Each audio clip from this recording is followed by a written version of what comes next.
ಬಾಯಾರಿದ ಕಾಗೆಯ ಕತೆ. ಊರಿಗೆ ಹತ್ತಿರವಾದ ಕಾಡಿನಲ್ಲಿ ಕಾಗೆಯೊಂದು ವಾಸಿಸುತ್ತಿತ್ತು. ಕಾಗೆ ಬಹಳ ಹೊತ್ತಿನವರೆಗೆ ಪ್ರಯಾಣಿಸುತ್ತಿದ್ದುದರಿಂದ ಅವನಿಗೆ ಬಾಯಾರಿಕೆಯಾಯಿತು. ನೀರಿಗಾಗಿ ಹತಾಶನಾಗಿ ಕಾಗೆ ಎಲ್ಲೆಡೆ ಹುಡುಕಿದರೂ ನೀರು ಸಿಗಲಿಲ್ಲ. ಅಂತಿಮವಾಗಿ ಅವನು ಮರದ ಕೆಳಭಾಗದಲ್ಲಿ ಸ್ವಲ್ಪ ನೀರು ಇರುವ ಮಡಕೆಯನ್ನು ಗುರುತಿಸಿದನು.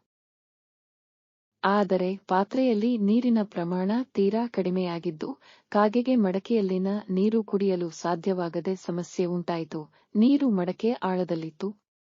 ಕಾಗೆಗೆ ತುಂಬಾ ಯೋಚಿಸಿತು ಮತ್ತು ಅವನ ಮನಸ್ಸಿನಲ್ಲಿ ಒಂದು ಉಪಾಯ ಬಂದಿತು.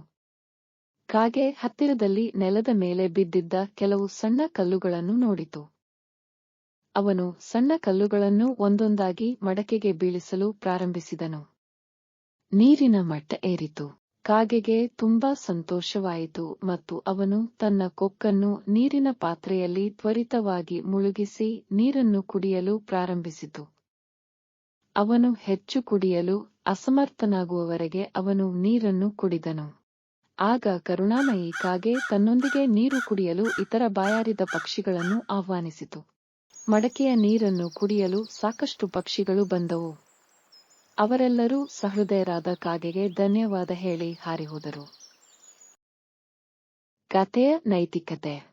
ನೀವು ಸಾಕಷ್ಟು ಪ್ರಯತ್ನಪಟ್ಟರೆ ಮತ್ತು ಬಿಡದೆ ಇದ್ದರೆ ಒಂದು ದಿನ ಯಶಸ್ಸು ನಿಮ್ಮದಾಗುತ್ತದೆ.